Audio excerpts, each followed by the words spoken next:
我自费100万把我奶奶留给我的废弃仓库改成双层停车场，来解决小区停车难的问题。结果却被全楼业主堵门，说我占了他们的公共用地，向我索要建停车场的租金。我当场喊来施工队，拆了停车场。他们以为拿捏住了我的软肋，却不知是自断生路。就是这个黑心干的，强占小区公共用地，赚黑心钱。赵大林带着一群业主，气势汹汹闯进停车场，周遭业主们纷纷举起手机，镜头齐刷刷对准我，满脸愤懑与质疑。小陈，大林说的是不是真的？这片停车场真是小区公共用地？闻言，我眉头拧成了川字。这片场地是早年我奶奶留给我的废弃老厂房，有完整的独立产权。厂房紧挨小区，自从小区建好后，奶奶怕扰民，就将厂房关了。后来为了解决小区停车难的顽疾，我将它改成了能容纳50辆车的双层免费停车场。我以为他们是不明情况闹了误会，好声好气的开口解释，同时掏出手机翻出里面存的产权证明。大家误会了，这地不是小区的公共用地，是我奶奶。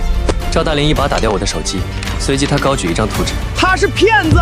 我手里有咱小区的规划图纸，你们看，这块地明明白白标注着公共用地。他自信地将图纸展开，业主们纷纷伸头看过去，指着图纸交头接耳议论起来。赵大林转头看向我，语气咄咄逼人：“陈明，你占我们业主的地建停车场，就得给我们交租金，每户每年2000块，少1分都不行。”我顿时明白赵大林的意图，心里的火气也冒了上来。赵大林，你有病就去治！说完，我懒得再跟他纠缠，转身就要离开。赵大林见状，眼神一狠，飞快环顾四周，弯腰从地上抄起一根粗铁棍，猛然横在我身前。陈明，你今天不把租金交了，休想出这个门！我一把推开赵大林的手，当众点破他心理算盘。停车场未建之前，赵大林一直占用我家厂房当免费仓库，家里什么破铜烂铁都往里面放。后来我要建停车场，和他商议把东西清出来，他不同意，和我大吵一架。最后我不管3721，直接把东西堆放在他家门口。他记恨上我。至于他手里那张图纸，我冷笑一声。赵大林，你拿一张连公章都没有的图纸糊弄3岁小孩呢？听了我的话，刚才还跟着起哄的业主们瞬间安静下来，不少人的眼神明显动摇。赵大林急了，脸色涨红。你放屁！这是我在建房单位工作的哥们儿给我的，这可是内部资料，做不了假。与赵大林住对门的刘晴立刻站出来帮腔。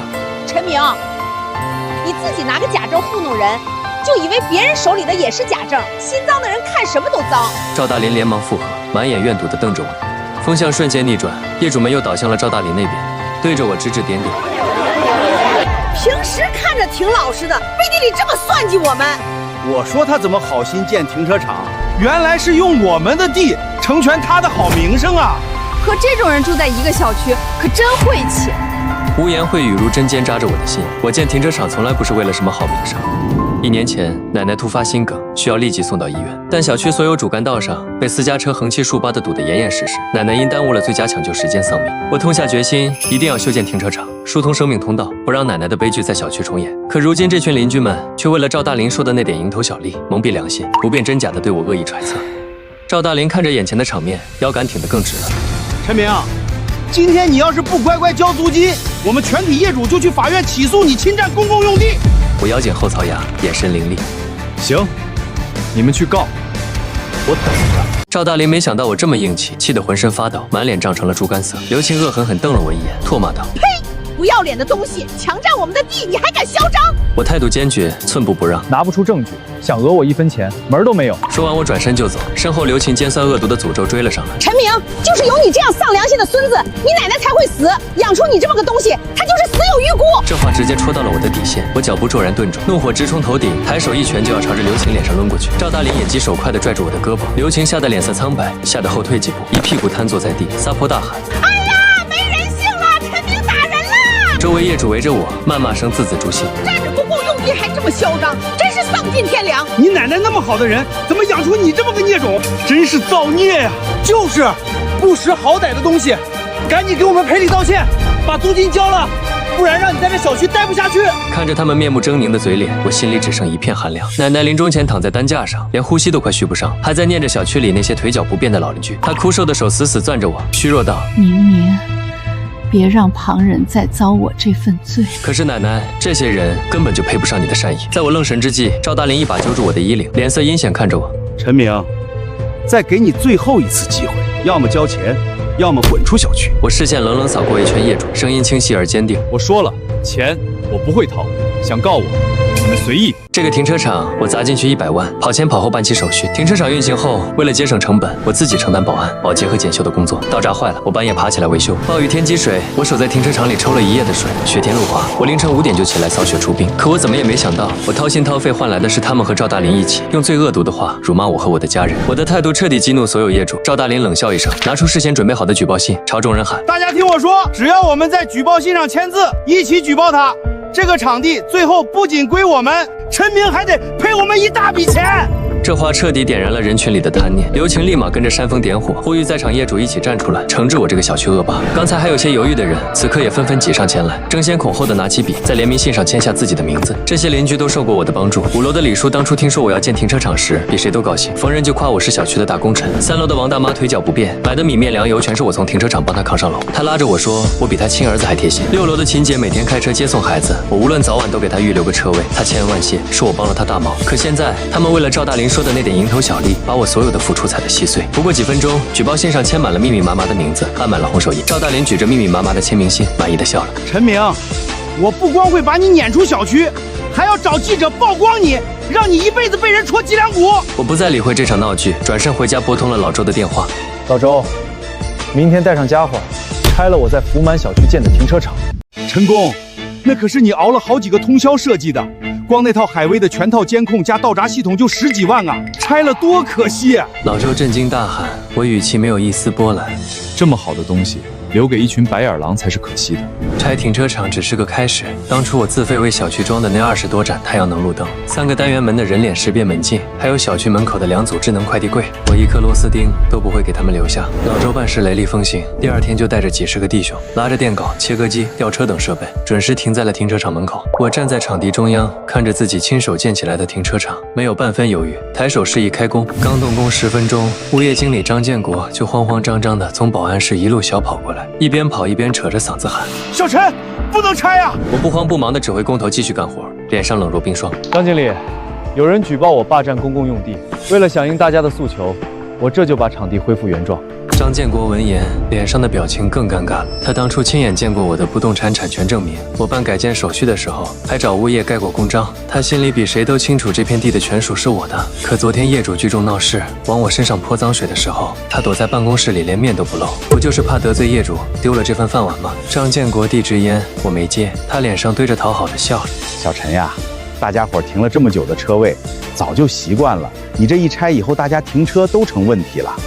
习惯我免费给他们当牛做马，还是习惯往我和过世的奶奶头上扣屎盆子？我刚要开口，远处传来一阵震耳欲聋的呵斥：住手！谁让你们拆的？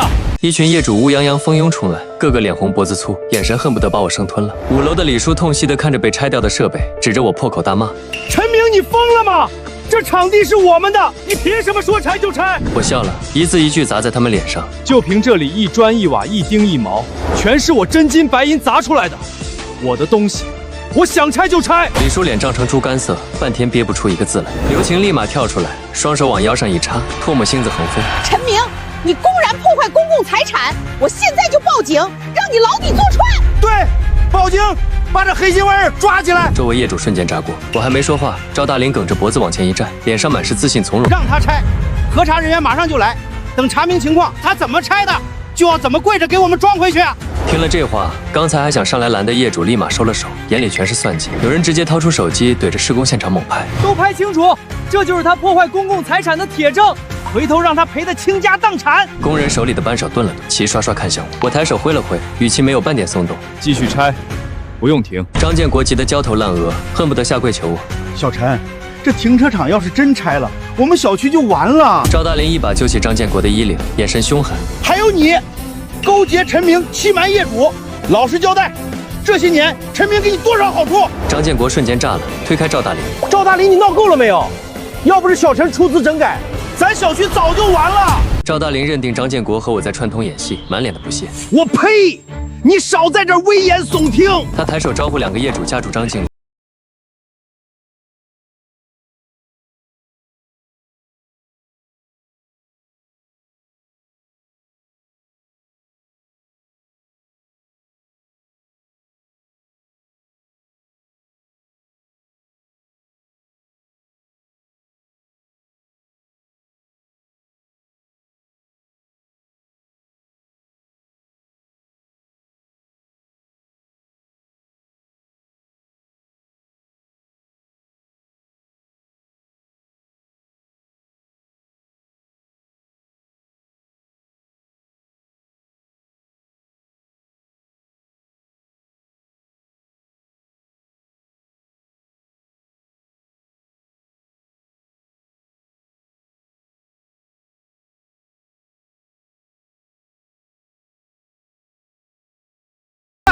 咱给小陈道个歉，认个错，停车场和这些设施都能保住。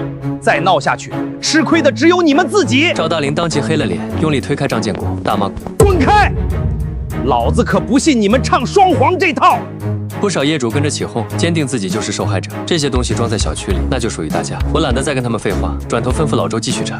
眼看拦不住，旁边的业主直接打开直播。家人们，就是这个黑心货，霸占小区公共用地，现在还要强拆小区的公共设施，太嚣张了！看着这帮撒泼打滚的业主，我眼神里只有却出奇的平静。就在工人拿起工具准备拆卸道闸主机的瞬间，两辆黑车稳稳停在小区门口，几名穿着制服的工作人员快步走了过来，亮出证件。我们接到群众举报，有人涉嫌违规占用公共用地建设停车场，现在过来现场核查。现场瞬间安静了下来，赵大林眼睛一亮，立马挤开人群，往工作人员面前冲。你们可算来了，就是他，就是这个陈明，霸占我们全小区的公共用地建停车场。带队的工作人员扫了我一眼，亮明了执法证件。陈先生，我们接到关于你涉嫌违规占用小区公共用地的举报，现在依法开展现场核查，请你配合提供该场地的相关产权证明材料。我点了点头，从随身的包里拿出早就准备好的不动产权证、棕地红线图、规划部门出具的借址确认文件，一一递了过去。这些东西从赵大林第一次闹着要租金的时候，我就已经备好了。工作人员接过材料，几人分头核对产权登记信息，又拿着专业设备对照图纸，现场比对了院子的借址范围，全程严谨细致，现场鸦雀无声，所有人的目光都死死盯在工作人员身上。赵大林抱着胳膊站在一旁，脸上满是胜券在握的得意，仿佛已经笃定我要被当场处理。十几分钟后，核查完毕，带队的工作人员核上材料，目光扫过在场的所有人，郑重宣布核查结果。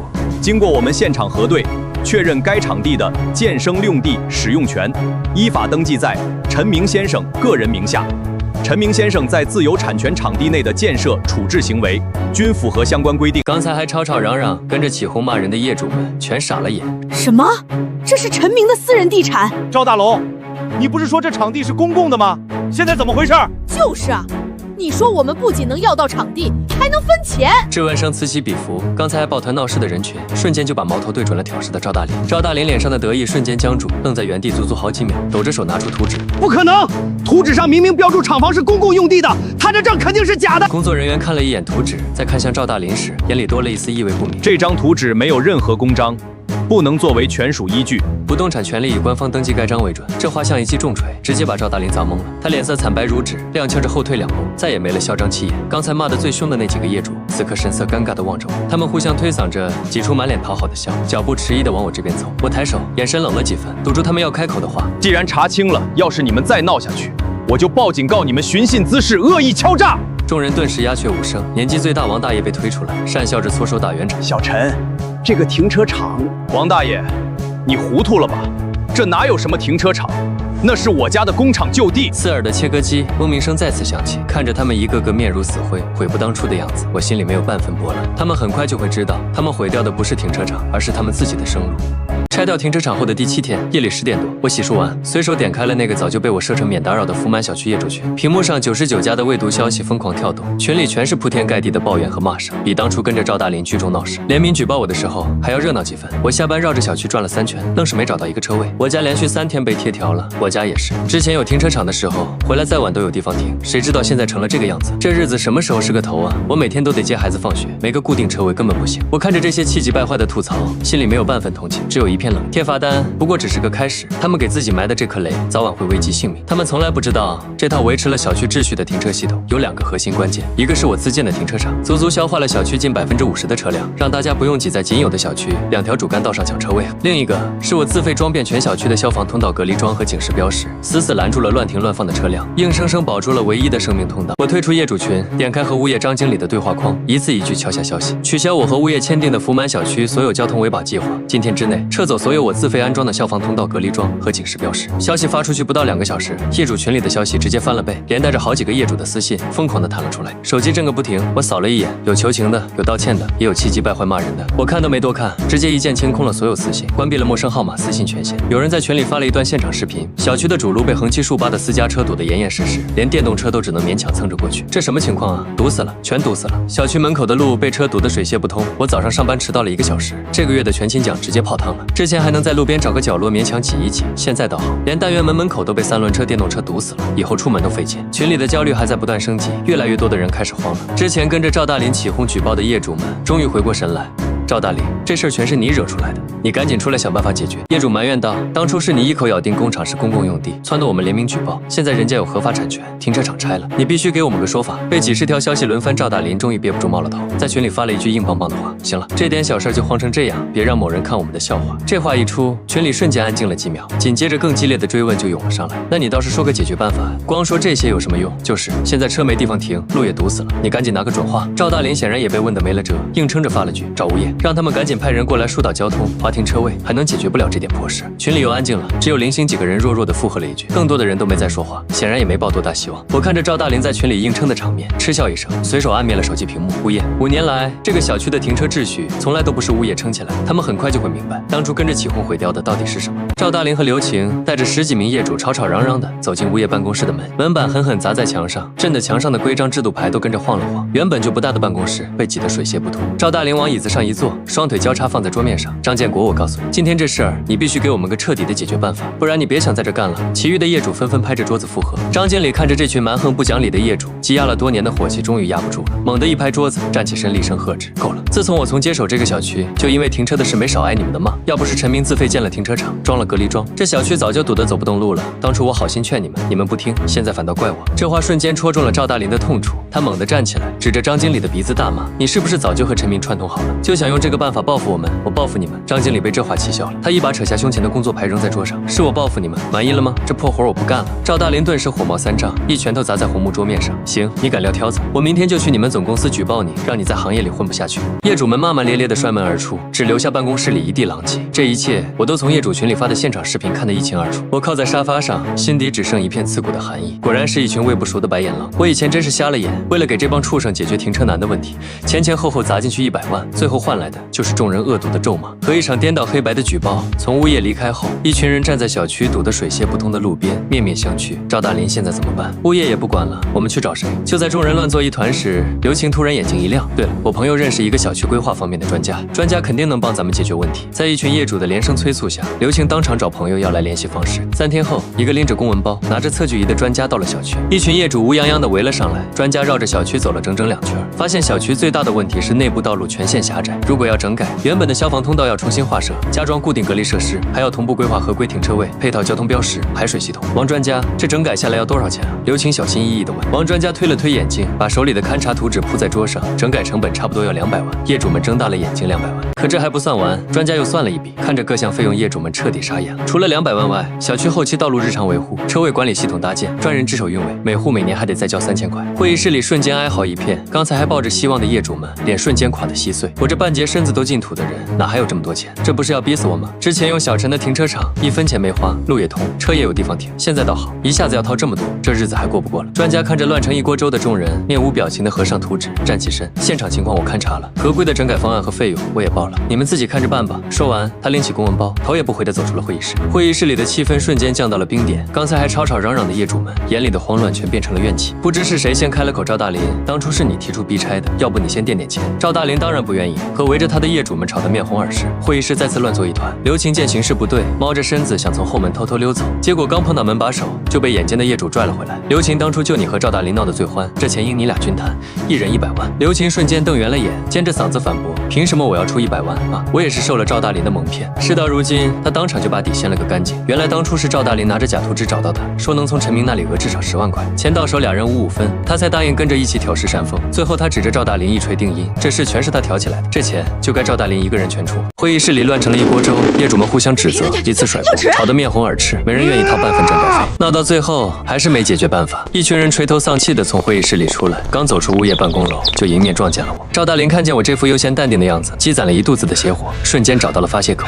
他猛地往前冲了一步，指着我的鼻子大喊：“陈明，我们被你折腾得这么惨，你现在满意了？刘晴目露凶光，恶狠狠地瞪着我。陈明，我警告你，赶紧把停车场装回去，不然我们就天天堵你家门。我挑眉扫了他一眼，脸上没有半分波澜。我手里的钱随时能搬去高档小区换套新房，倒是他们，怕是这辈子都难再顺顺利利把车开回这个破小区。当初我留在这里是为了完成奶奶临终的遗愿，守住这条生命通道，担心再有人像他一样被乱停车堵了救命路，白白丢了性命。至于现在，我扯了扯嘴角，眼里只剩冰冷的戏谑。我就要好好看看这群白眼狼是怎么一步步把自己作死的。我嗤笑一声，字字淬冰，带着十足的嘲讽，狠狠砸在他们脸上。不是拍着胸脯嚷嚷着要集资修路整改吗？修啊！赵大林被我堵得一口气没上来，脸憋得通红。他突然就换了副卖惨的嘴脸，拍着大腿指责我黑心，把他们逼到走投无路，要眼睁睁地看着他们被堵死。我黑心，我终于收了脸上的笑意，往前逼近一步，字字句句都像冰锥一样砸在他脸上。当初是谁为了讹那点租金，造谣我霸占公共用地？是谁讹钱不成就煽动全小区业主联名举报，逼我拆了停车场？我指着他的手没有半分松动，声音响彻了整个院子。赵大林，你为了一己私欲毁了全小区的安稳，你才是全小区最黑心的人！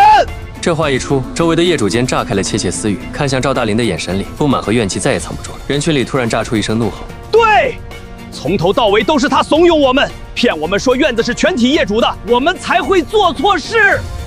这话瞬间点燃了所有人积压了许久的怨气，一群人呼啦一下围了上来，七嘴八舌的把所有罪责全甩到了赵大林身上。赵大林本就憋了一肚子火没处撒，被众人这么一围堵，瞬间也炸了，扯着这嗓子回怼：你们当初抢着签联名信的时候，不也是想占陈明的便宜吗？现在来说我在这儿装什么清高？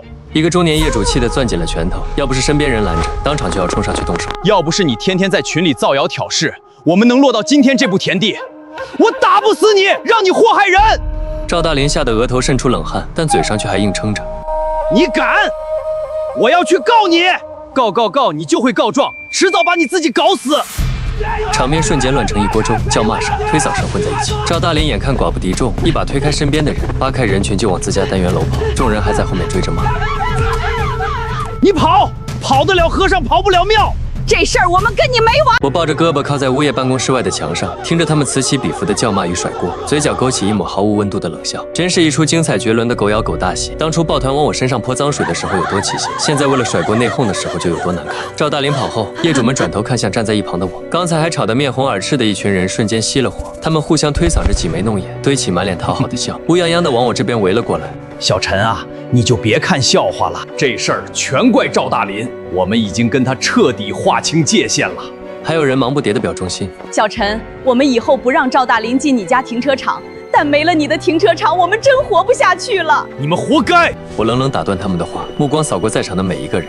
当初你们和赵大林一起在联名信上签了字，还骂我过世的奶奶，现在想撇清关系，做梦！众人脸上的笑僵住，我听到人群中有人小声嘀咕：这陈明太没人性了吧！立刻有人死死捂住了他的嘴，压低声音急道：小声点，陈明最记仇了，要是被他听见，这辈子都别想恢复停车场。我的日子依旧清闲自在，每天按时上下班，闲了就在家喝茶看书。窗外业主们鸡飞狗跳的日常，于我而言不过是场免费的闹剧。没了停车场规整车位，小区彻底乱成了一锅粥。私家车见缝插针，乱停乱放，把本就狭窄的道路堵得水泄不通。早高峰上班送学的人天天堵在院里骂街，迟到成了家常便饭。晚高峰连电动车都挤不进去，日子过不下去，业主们的滔天怨气全撒在了始作俑者赵大林身上。从早到晚，他家单元门口永远围着一群人，堵着他要解决方案。更有甚者往他家锁眼里塞东西，门口泼脏水。当初嚣张跋扈的带头人，如今成了人人喊打的过街老鼠。赵大林连门都不敢出，买菜都得背着人偷偷溜出去。这天我刚下楼梯，就听见远处传来一阵急促的救护车警报声，呼啸着直奔小区而来。我脚步顿了顿，本没太在意，直到看见救护车冲到小区大门口，却硬生生被横七竖八堵在门口的私家车拦死，寸步难行。周围瞬间围满了人，议论声瞬间炸开。我跟着走过去，才听清人群里撕心裂肺的哭喊：赵大林心梗发作了！他老婆披头散发，冲出单元门口。让一让，快让一让，快让救护车进来！这路根本走不了，担架过不去，病人是急性心梗，多耽误1分钟就多1分生命危险，你们赶紧把路清开！有人扯着嗓子喊车主挪车，可翻遍了业主群，要么车主上班去了赶不回来，要么电话打了一遍又一遍，根本没人接。有人想徒手把车挪开，可私家车纹丝不动，折腾了半天，路半点没通，反而更急了。赵大林的老婆看着堵死的路，腿一软，直接瘫坐在地上，哭得撕心裂肺。就在这紧要关头，一个年轻小伙冲上楼，将半昏迷的赵大林背到背上，用外套裹紧人，咬着牙就往小区大门冲。万幸送医及时，赵大林最终捡回了一条命。这事像一记烧红的重锤，狠狠砸在了所有业主的心上。巨大的恐慌笼罩整个小区。之前天天堵着赵大林骂街的人，亲眼看着救护车被拦在门口的窘境，此刻全噤若寒蝉，面面相觑，不敢出声。就连往日里吵翻了天的业主群，也死寂了整整一下午。赵大林刚做完手术第3天，病房里10几个业主乌泱泱挤进来，把小小的病房堵得水泄不通。赵大林，你给我起来！当初撺掇我们拆停车场，现在好了，路堵成这样，今天差点死的是你，明天死的就是我们。不把这事儿解决了，我们谁都别想好过。赵大林躺在病床上，脸色惨白如纸，胸口的管子随着呼吸晃得厉害，疼得他浑身发抖。可看着眼前这群凶神恶煞的人，他知道今天不说出个所以然，绝对没法收场。他猛地吸了口气，尽力拔高声音：“别吵了，我已经有办法能彻底解决咱们的小区问题了。”赵大林这话一出，原本垂头丧气的业主们瞬间炸开了锅，呼啦一下就围了上去，七嘴八舌的追问什么办法。赵大林迎着所有人的目光，脸上又扬起以往的得意。他让大家伙等着，过不了几天，小区一切回归正常。赵大林，这是我们最后一次信你，要是再闹出什么幺蛾子，我要你好看。赵大林出院那日，带着一位年轻小伙回到小区。这是我亲侄子李伟，名牌大学土木工程系毕业的，干这行10几年了。之前的外来的专家要200万。纯是坑咱老百姓的血汗钱。我侄子说了，咱们小区这点活20万就能全部搞定。他说的20万不光能把路拓宽，消防通道整改到位，还能在小区空地上新划几10个合规车位，保证以后家家户户都有地方停车。交警来了都挑不出半点毛病，所有人都面面相觑，眼里满是不敢置信，又带着点按捺不住的期待。李伟往前站了一步，摆着手，故作专业的介绍自己干这行10几年了，门路熟得很。建材他能拿厂家职工的内部价，比市场价便宜1大半。20万，保证给大家办得明白白，绝对不耽误大家停车。赵大林拍着胸脯保证，只要业主们凑钱，半个月就能完工，永久归全体业主所有，再也不用看任何人的脸色，更不用交1分钱停车费。看着赵大林自信满满的模样，不少被停车问题磨得焦头烂额的业主，眼神已经开始动摇了。人群中有人提出要赵大林自己出这20万，算他将功补过。赵大林，你侄子干工程的，让他免费给咱们弄一下不就行了？还收什么钱？赵大林一听这话，脸瞬间拉了下来。我把话放这儿，要么大家一起集资，一户出2000块，凑齐20万。要么咱就赌着，我也不管了。这话一出，人群瞬间陷入了沉默。2000块，说多不多，说少不少，比起之前专家说的1户2万，简直是天差地别。再想想这几天被贴的罚单，堵在路上的煎熬，不少人瞬间就动了心。2000块要是真能解决问题，也值了。有人带头交钱，剩下的人也纷纷跟着应和。赵大林掏出个小本子和笔，眉开眼笑的登记名字收钱，嘴里还不停念叨着：“你们还想指望陈明那个黑心的废物，最后还不是求我？”我慢悠悠拨开人群，径直走到李伟面前，目光从他沾着油漆的工装扫到他脚上沾泥的运动鞋，上下打量了一圈，语气平淡却字字清晰：“你是工程师，有注册建造师证吗？拿出来看看。”李伟的脸色瞬间白了，他眼神躲闪着，不敢跟我对视，手不自觉地攥紧了衣角。证件忘在家里了，项目合同是公司的机密，不随便给外人看。我嗤笑一声，声音不大，却传遍全场。出来谈几10万的项目，不带资质，不带案例，空口白牙就要收大家的血汗钱。这话像一盆冰水，瞬间浇在了所有业主的头上。刚才还急着扫码交钱的人，纷纷缩回了举着手机的手，脸上的期待全变成了怀疑。你少在这儿挑拨离间，你就是见不得我们解决停车难。这钱该凑还是会凑，等停车场建好了，我看你还有什么脸在这个小区待着。看着赵大林志在必得的模样，我心里泛起一阵冷笑。好言难劝该死的鬼，希望几天之后他们还能笑得像现在这么开心。集资款收齐的第2天，风风火火的施工队还没进场，赵大林倒先成了小区里说1不2的领头人。我刚下楼，就见赵大林、刘琴和几个业主围在一起，不知道在聊什么，一个个脸上眉飞色舞。我从他们身边经过，赵大林眼尖，一眼就瞥见了我，随即嗓门大的半个小区都能听见。有些人啊，自诩高尚，内里就是自私自利的小人。刘琴也跟着翻了个白眼。就是，以后我们可不能给他好脸色。赵大林更是得寸进尺地往前凑了一步，指着我的鼻子：“陈明，听到没有？识相点就赶紧滚出小区，别在这招人晦气。”我抬眼冷冷扫过这群得意忘形的人，淡淡开口：“我要是不走呢？”这话瞬间点燃了赵大林的戾气，他恶狠狠地瞪着我，放起了狠话：“那我们就让你在小区待不下去！”我连眼皮都没抬一下，冷冷扫过他指着我的手指，转身离开。赵大林在我身后跳脚骂街，唾沫星子横飞，我充耳不闻，脚步都没顿一下。接下来的几天，赵大林彻底飘上了天，他天天揣着个保温杯在小区里晃悠，逢人就吹嘘自己本事通天，能花20万解决200万的难题。业主群里全是吹捧他的消息，刘晴更是鞍前马后，一口一个赵哥，把他捧成了拯救全小区的大英雄。所有人都掰着手指头等工程队进场，幻想着路通了，车有地方停的好日子，没人再提救护车被堵得惊魂一刻，更没人记得我当初拆穿李伟的话。转眼1周过去，原定3天就该进场的施工队，如今连个扳手的影子都没见着。小区的路依旧堵得像个铁桶，早高峰上班的人天天堵在院里骂娘，迟到扣工资的抱怨声此起彼伏。一开始赵大林打圆场说施工队可能路上耽误了，可又等了整整3天，还是一点动静都没有。赵大林先慌了，业主们围着赵大林，要他现在立刻给他侄子打电话，问清楚到底什么时候能进场。赵大林被推搡得东倒西歪，脸上的血色退得一干二净，他颤抖着掏出手机，在所有人死死的注视下拨通了李伟的电话。下一刻，听筒里传来冰冷机械的女声，清晰地传遍了全场：您所拨打的号码是空号，请核对后再拨。赵大林脸上表情瞬间僵住，脸色唰的一下白了，嘴里喃喃着不可能。他手指哆嗦着又重拨了3遍，可每一次传来的都是一模一样的空号提示。他慌忙点开微信，想给李伟发消息，才发现自己早已被对方拉黑。赵大林的手一抖，手机差点摔在地上，声音都发颤了。号码是空号，人联系不上了。这句话像一颗炸雷，瞬间在人群里炸开了锅。我们交的20万啊，整整20万集资款，你说人联系不上了？我看你就是跟他合起伙来骗我们的钱。刚才还嚣张跋扈的赵大林，此刻彻底没了气焰，腿一软瘫坐在地上，整个人像丢了魂一样。别在这儿哭了，赶紧报警，我们被骗了！人群里有人高喊了一声，瞬间点醒了慌乱的众人。一群人手忙脚乱地掏出手机，七嘴八舌地拨通了报警电话。我站在不远处，看着这场自食其果的闹剧，心里没有半分波澜。当初我就提醒过他们，是他们自己被贪念和侥幸冲昏了头，非要往骗子的坑里跳，拦都拦不住。警方很快就查清了案件全貌，也在临时的赌场窝点将李伟抓捕归案。李伟根本不是什么土木工程的工程师，就是个常年混迹街头的混混。他早就欠了一屁股赌债，偶然听赵大林说起小区的事，就动了歪心思，编了个20万修路建停车场的谎话骗钱。而业主们凑的整整20万集资款，短短3天就被他在赌场挥霍一空，1分钱都追不回来了。赵大林涉嫌非法吸收公众存款被警方带走的消息，像颗炸雷劈开小区的死结，家家户户门窗紧闭，连平日里的喧闹都消失无踪，只剩警车鸣笛的语音在堵得水泄不通的道路上回荡。作为集资牵头人和骗子担保人，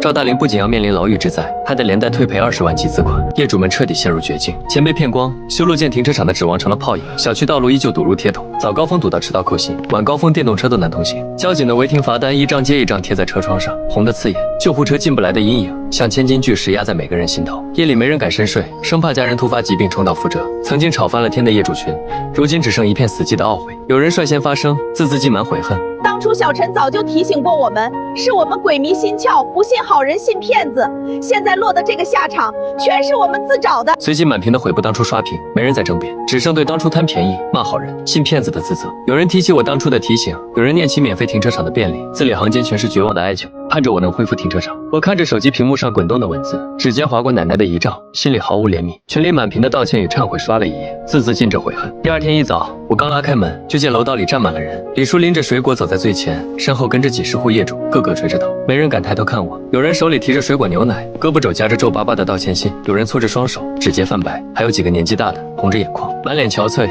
曾经骂得最凶的几个人，此刻头垂得最低，连大气都不敢喘。楼道里静得能听见呼吸声。过了好一会儿，李叔才颤巍巍地开口，声音带着哭腔：“小陈，是我们对不起你。”他身后的人齐刷刷跟着弯腰，有人把皱巴巴的联名举报信掏出来，当着我的面狠狠撕得粉碎，纸屑落在楼道里。像他们破碎的体面，七嘴八舌的道歉声混着几声压抑的抽泣，没了往日的嚣张，只剩卑微的讨好。我指尖摩挲着门框，语气平静的没有一丝波澜。我当初建停车场，不是为了图你们什么，只是想守住奶奶用命换来的生路。我看着他们，眼底依旧没有半分温度。可是你们亲手拆了那条路，也拆了彼此的信任。这话像一记耳光，狠狠抽在每个人脸上。人群瞬间安静下来，有人羞愧地低下了头，有人偷偷抹眼泪，没人敢反驳。我没再看他们失魂落魄的模样，砰的一声关上了门，将所有的哀求与悔恨都隔绝在门外。接下来的1个月，小区里没再有人来敲我的门，却悄悄变了模样。我每天上下班经过楼道，总能看见有人拿着扫帚清理角落的垃圾。曾经堵得水泄不通的主路，竟被硬生生清出了一条算是通畅的通道。违停的车少了，偶尔有车主图方便想靠边，立刻会有人上前轻声劝阻，语气里满是诚恳的劝说，而非往日的争执。李叔带着几个老人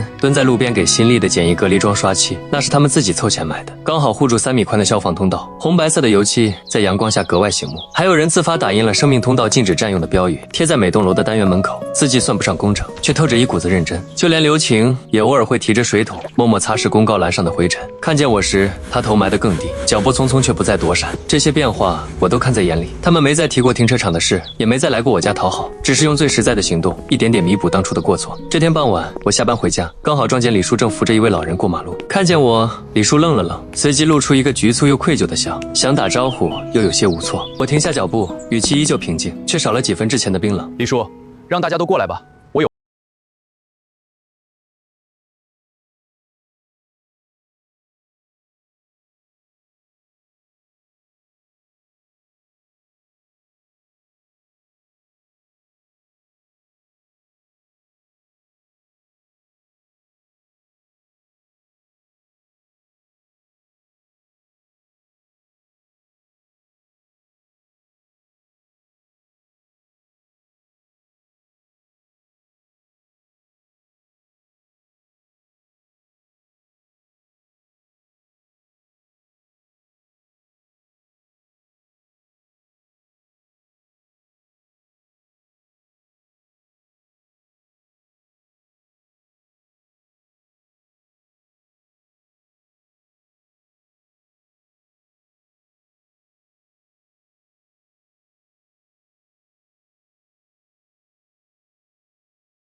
车可以畅通无阻地开进小区的每一个角落。我站在院子门口，看着整齐有序的停车场，看着门口永远畅通的生命通道，终于松了口气。我守住了对奶奶的承诺，也守住了这条能救命的路。